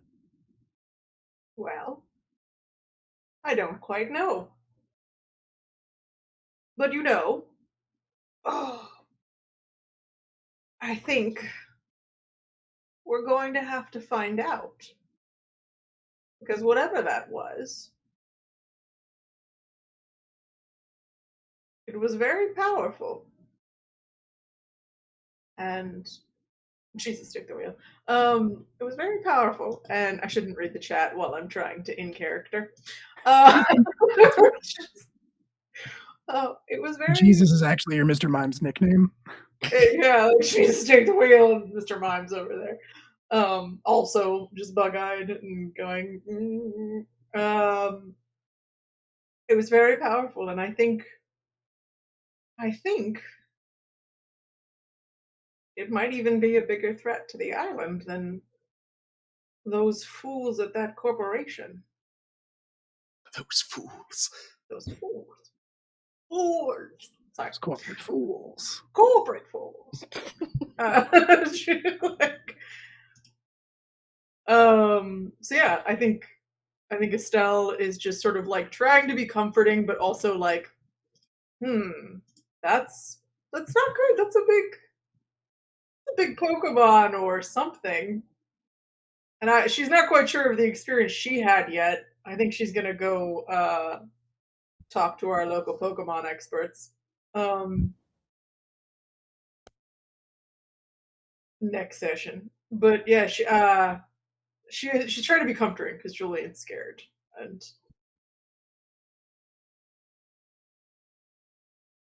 I'm gonna take you both home, and we're not gonna talk about this anymore.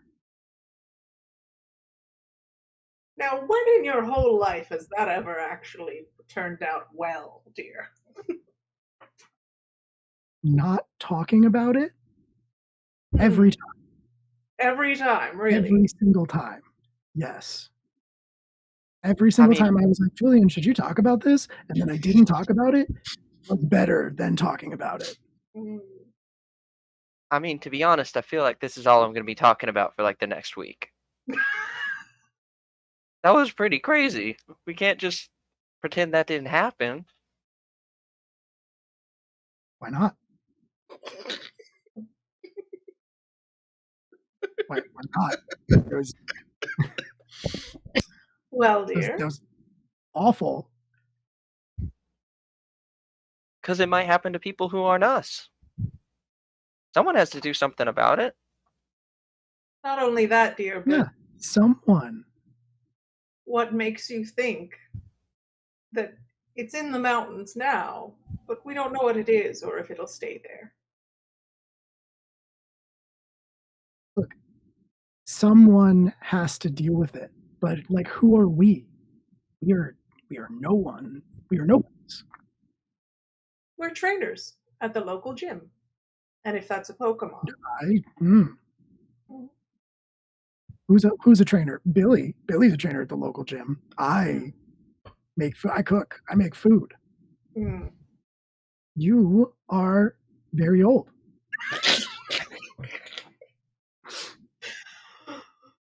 Well, dear, I may be old, ancient even, but the minute you stop living and doing something about the things you run into, then you're really dead.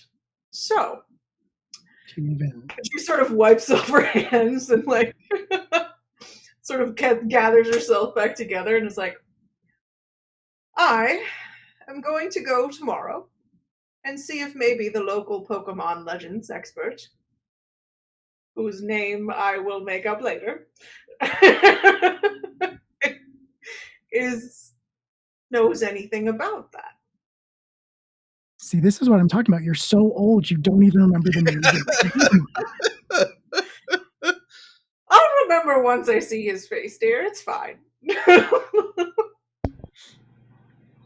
I'm going to start the car back up and just start driving. And I'm just going to, as I pull away, I'm just going to mutter, like, you don't even hear yourself. It doesn't mean anything. I mean, hey, she had a point. I mean, once you stop living, then you're really dead. You're really dead. Once you stop interacting with life, you're really dead. Yeah, well, once you stop living, then you're dead. Sounds so Sounds You're like just profound. ignoring life, and that's not living. That is not living. That's surviving, dear. You're like muttering to yourself, and she's sitting here arguing with you about life philosophies on the way home from a traumatic experience. Let's go. That's a type of living. Like surviving is a type of living. So No, Julian dear. dropping Surviving is surviving. Estelle and Billy off at their respective abodes. So it drops off. Say Estelle first. Estelle, what are you doing once you get home?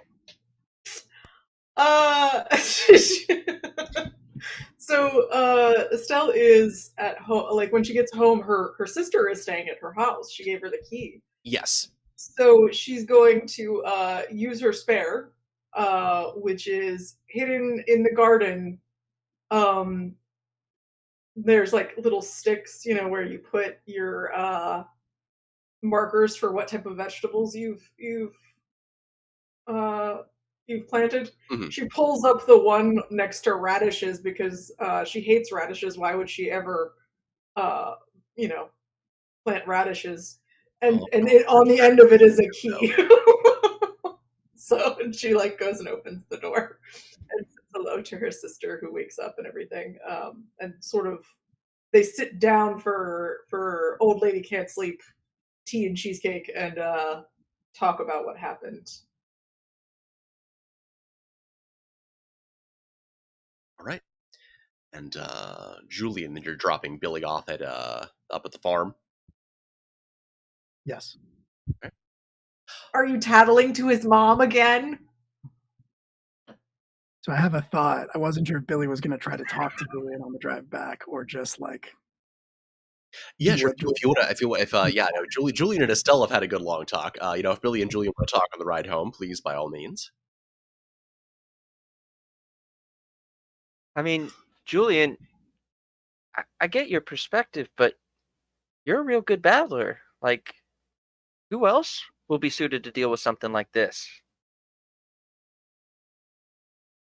It wasn't a battle, Billy. We ran for our lives, and Estelle maybe had a stroke.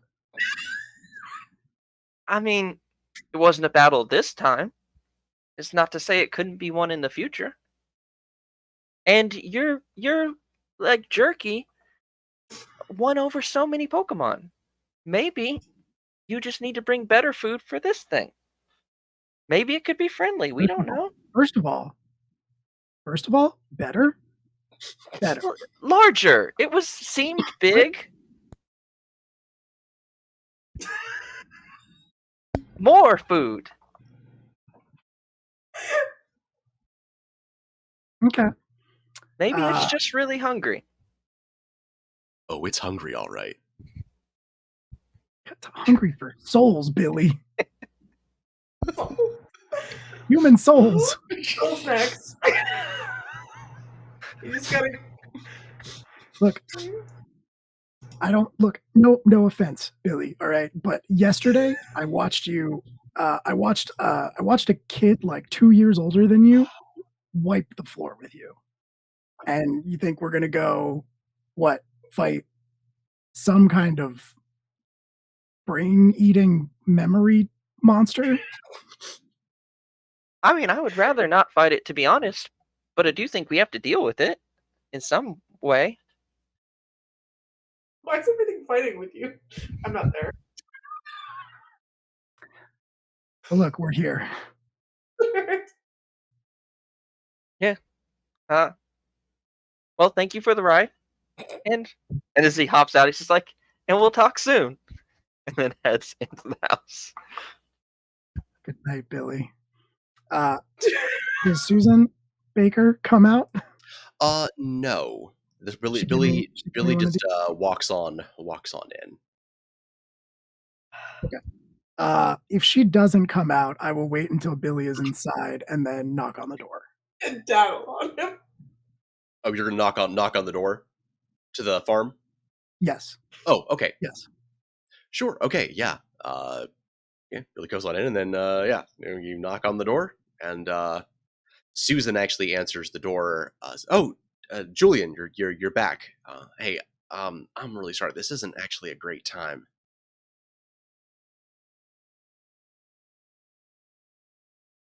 Why not? You know what? That's fine. That's fine. That's fine. Nothing happened. It's fine. Sure. The way you the way you say that is kind of concerning, but like I said, now's not really a great time. So I guess we'll talk soon. Yeah, you should maybe ask your son about it and maybe teach him some survival instincts that he does not have at all. Maybe, I don't know. Good. You know I'm what? not a parent. I'll do that. Good night, Julian. I'm sorry.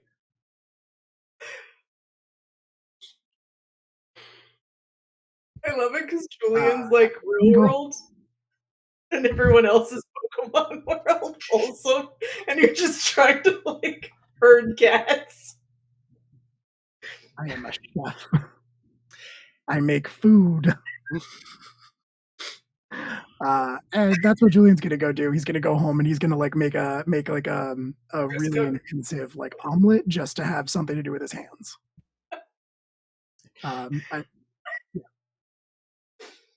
Yeah, and and then as you get back to your place, and you are getting your stuff out of the truck to head upstairs, thinking about like you're trying to focus on just already just the steps of the ingredients. You're already like mentally preparing it just to do something with your brain before you do something with your hands. And you're getting your stuff out of the truck, and something stuck down between the cushions up in the front seat. It's like a little key card badge on a lanyard that you've never seen before. It's a Silphco intern badge Turns out. with a photo on it and the name Charlie Geller. Do I recognize the photo? Nope.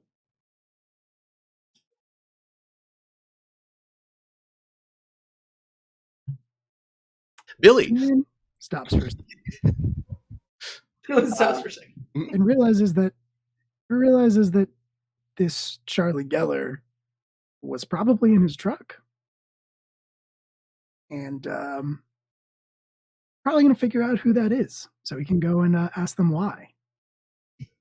But not tonight. Cool. Billy, you walk in and you're sort of getting your stuff off, packing away all the stuff you well overpacked for this trip. You hear distantly your mom and Julian having some kind of an argument, but that's not terribly unusual, honestly. And by the time you get to the kitchen, she has returned, and you're surprised to see Greg sitting there. Like, Greg does stop by periodically, but you weren't expecting to see him tonight. And he looks pretty down. And your mom comes back in the room and actually pours Greg a drink, and then pours herself one too. What's going on? Greg, what are you doing here? Hey Bill, how's it going? Hey, I meant to say I didn't get a chance, before he hit it out, that I wanted to say, like, great job in the match tonight. I really mean it. Really did me a solid there. Oh, no problem. I wish I could have won, but Charlotte wasn't really feeling it. Don't we all?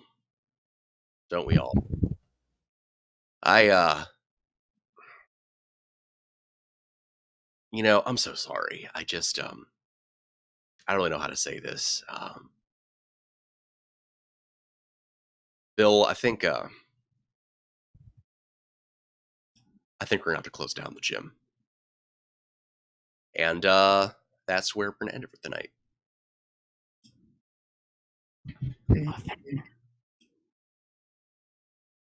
Close down the gym. We can't have that. We love the gym. You've never been to the gym, have you? Like, I've passed the gym. you have passed the gym several times with grocery bags. There it is. Yeah. It's on my way home from the store. Mhm. Well, just want to thank everyone so much for joining us for this session this evening. We will be back again on, I think it's the 8th. I believe it's the 8th. Will be our... How indeed. Yep. Indeed. How could. Yeah, it was very sad. I have to go for the night. Thank you all. Oh, thanks for joining us, Rita. Yeah, thank you so much for joining us. And Yeah, if you watched, if you donated, if you chatted, followed us, subscribed, whatever, we just want you to know that it really does mean the world to us. Everything we do on this channel benefits a really great cause, and we would not be able to make any of that happen without you guys. So again, thank you so much. Like I said, we'll be back on February 8th with Missing Numbers. And I think next Tuesday is class reunion, right, Will? Yeah, it's the premiere of our homebrew 5e game that I'm going to be running. We're very excited about it coming out with us. It's a fantasy story. Yeah, I'm going to watch that one. And if you would like to know when we're going live with that, or with any of our other various streams, or just what we're up to in general, you can always follow us on Twitter at Live from the APOC. It is right up there on screen, I believe. Or you can also join our Discord community, which is full of a lot of awesome and friendly people, and is generally just kind of a great place, though maybe we're kind of biased. We do community nights in there as well, where we play games together off stream, and also watch a lot of bad movies. It's really just like a nice group overall. So yeah, if you would like to get us know us better, we would love to have all of you. And I guess that is finally enough at long last talking from me. Thank you all again so much. We're going to be disappearing, but don't go away, because we're going to raid one of our many other great TTRPG creators here on Twitch. So please be friendly, say hi, and tell them that Live from the Apocalypse sent you. Thank you all. All right. Thanks, everyone. Yeah, good night and Have a good good luck. night, everybody.